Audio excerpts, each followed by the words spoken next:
Nah, ini adalah salah satu ayat yang ada di dalam Al-Quran untuk menantang siapapun, bahkan sampai detik ini yang masih ada di dalam keraguan tentang Al-Quran, ragu bahwa Al-Quran benar-benar firman Sang Pencipta.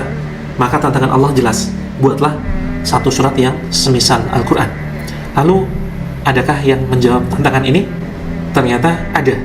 Waktu itu ada seorang bernama Musailamah yang mencoba menandingi surat Al-Fil. Ia membuat sebuah ayat palsu. Al-Fil, mal-fil, wa ma adraka mal-fil. Al-filu lahu dhanabun wa thilun wa khurtumun tawil. Gajah. Apa itu gajah? Tahukah kamu apa itu gajah? Gajah mempunyai ekor yang kecil dan belalai yang panjang. Bagaimana isi syair dari ayat yang dibuat oleh Musailamah? Apakah diakui oleh banyak orang? Ternyata tidak. Banyak orang justru mentertawakan syair yang dibuat oleh Musailamah. Kemudian tidak berhenti sampai di situ. Ia juga mencoba menantang surat Al-Kautsar. Inna a'tainakal jamahir fasalli li rabbika wajahir inna syani'aka huwal kafir. Sungguh telah kami berikan kepadamu gundukan tanah, maka sholatlah dengan suara keras. Sungguh yang mencelamu adalah orang kafir. Itulah beberapa ayat palsu yang dibuat oleh Musailamah, yang harapannya ia bisa menandingi Al-Quran. Tetapi pada faktanya tidak ada satupun orang yang mengakui keindahan syairnya. Tidak ada satupun orang yang mengakui bahwa ayat yang dibuat Musailamah ini bisa menandingi Al-Quran. Semua sepakat bahwa Al-Quran tidak tertandingi dari sisi bahasanya, dari sisi sastranya, dan dari sisi keindahan syairnya. Hingga akhirnya Musailamah pada waktu itu kemudian dijuluki Nabi palsu, dan ia mendapatkan julukan Musailamah Al-Kadzdzab atau sang pendusta. Maka ayah muda pejuang buah hati yang dirindukan surganya Allah, zaman saat ini, zaman sekarang bukanlah zaman syair seperti dahulu kala.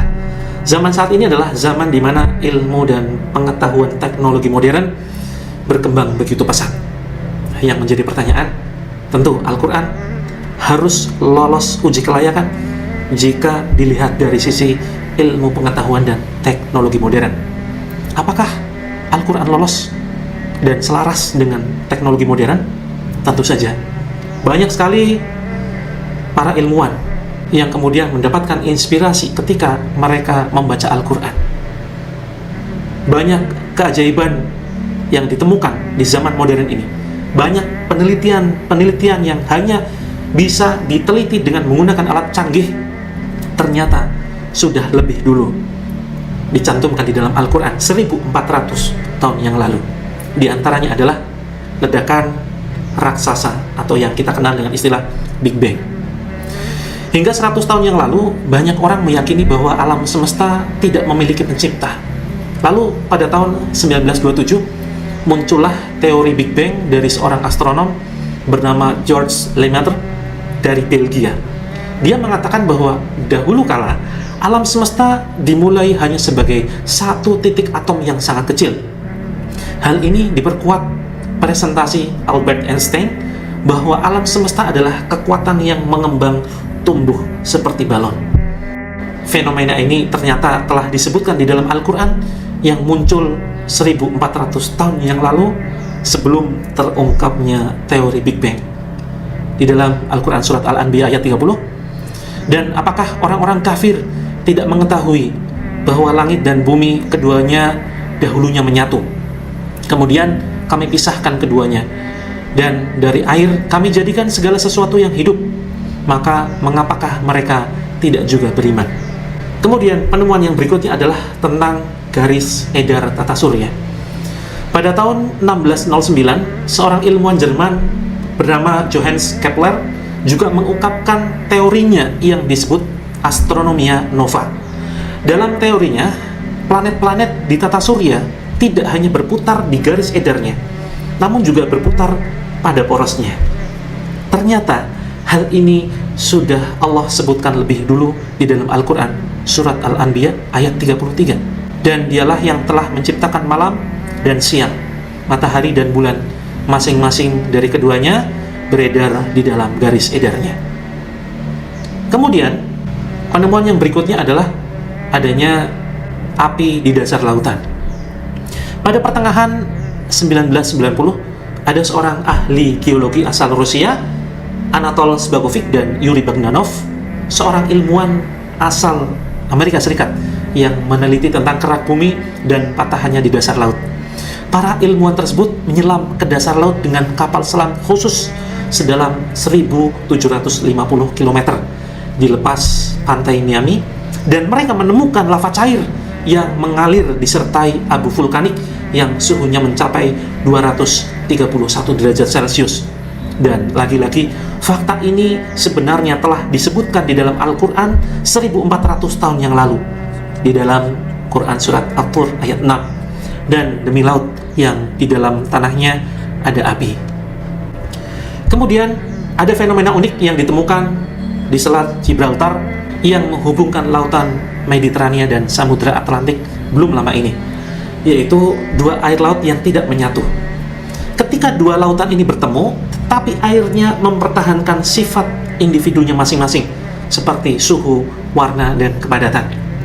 Di dalam Al-Quran ternyata juga sudah disebutkan sejak 1400 tahun yang lalu bahwa ada dua lautan yang saling bertemu, namun di antaranya ada batas yang tidak saling melampaui masing-masing. Disebutkan di dalam Al-Quran Surat Ar-Rahman ayat 19 dan 20. Bukan hanya itu saja, banyak kata-kata di dalam Al-Quran ternyata berpasang-pasangan. Kata dunia dan akhirat masing-masing disebutkan 115 kali. Kata setan dan malaikat masing-masing disebutkan 88 kali. Kata neraka dan surga masing-masing disebutkan 77 kali. Kata zakat disebutkan 32 kali.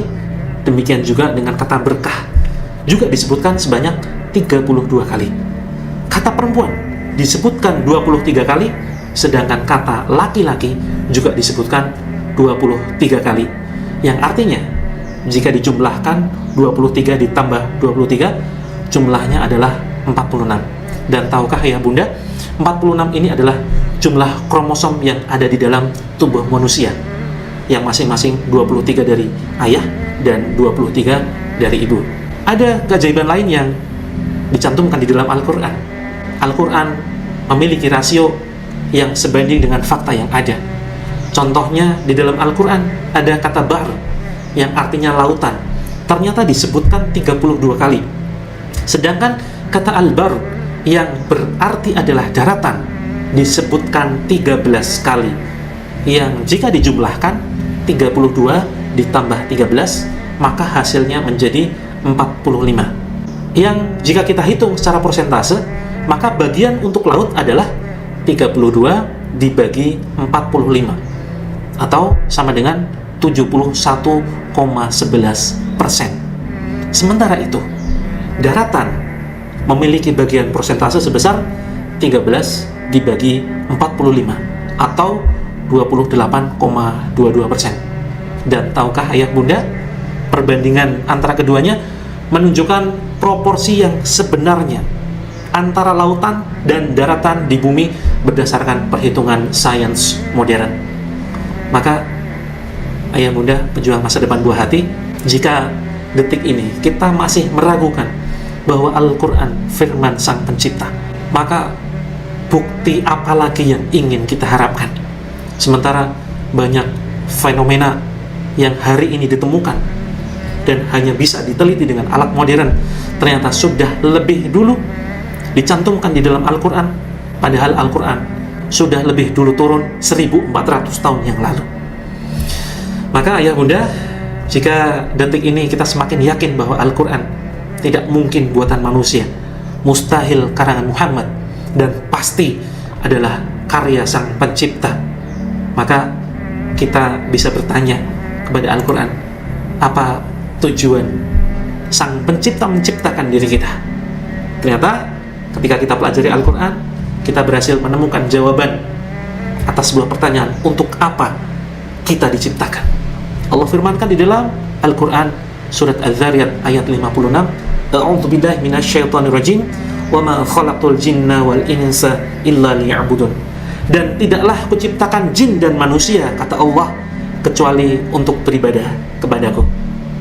Maka ayah bunda, ternyata kita berhasil menemukan sebuah jawaban atas pertanyaan kita, atas kebingungan kita, untuk apa kita semua diciptakan di dunia ini. Jelas di dalam Al-Quran, buku petunjuk kehidupan kita, kita temukan jawaban bahwa hidup kita tidak lain tidak bukan melainkan hanya untuk ibadah kepada Allah Azza wa Jalla. Bicara ibadah tentu sangat luas maknanya, bukan hanya sekedar sholat, zakat, puasa, membaca Al-Quran, umroh, dan haji saja. Ibadah dibagi menjadi dua, ada ibadah mahdhah, ada ibadah ghairu mahdhah.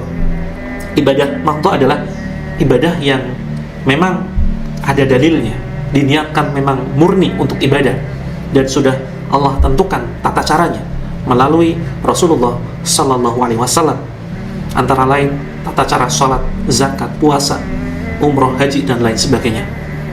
Tetapi kita ingat, ada ibadah ghairu mahdhah, ibadah yang pada dasarnya bukan murni sebagai sebuah ibadah, melainkan sebuah kegiatan yang mubah atau yang boleh kita lakukan, tetapi kemudian bisa kita jadikan sebagai sebuah ibadah, antara lain bekerja, makan, minum, bahkan hingga tidur.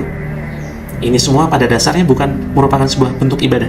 Tetapi kemudian ketika kita luruskan niat untuk ibadah kepada Allah, maka setiap aktivitas makan kita, setiap aktivitas minum kita, bekerja, bahkan ketika kita tidur, ini bisa menjadi sebuah sarana ibadah. Termasuk dalam hal ini ketika kita menjalani kehidupan, membersamai anak-anak kita, membimbing mereka, mendidik mereka agar menjadi anak-anak yang soleh-solehah, yang menolong kedua orang tuanya, menolong agamanya, membantu umat. Maka setiap tetes keringat kita, setiap kesabaran kita membina anak-anak kita, maka setiap detik itulah insya Allah, semoga Allah catat sebagai sebuah ibadah yang luar biasa. Maka ayah bunda, pejuang masa depan buah hati, dengan memahami tujuan hidup untuk ibadah, kita akan mudah menjalani kehidupan ini, bukan berharap kepada manusia, tetapi berharap kepada Allah. Dan semua aktivitas kita, khususnya ikhtiar kita, mendidik buah hati kita dengan penuh kesabaran, dengan penuh semangat, dan dengan penuh keikhlasan dan kasih sayang, hanya mengharap ridho Allah Azza wa Jalla saja. Maka mari sekali lagi ayah bunda, mudah-mudahan kita selalu diberikan oleh Allah kesabaran, kekuatan, semangat di dalam membersamai buah hati kita, anak-anak kita, tumbuh besar, berkembang, tumbuh dewasa, tumbuh menjadi anak yang soleh-solehah, yang bermanfaat bagi orang tuanya, negara, dan agama. Mudah-mudahan yang sedikit ini bermanfaat dan bisa membuat kita terus bersemangat mencari ridhonya Allah, bersemangat di dalam mendidik anak-anak kita. Kurang lebihnya mohon maaf. Assalamualaikum warahmatullahi wabarakatuh.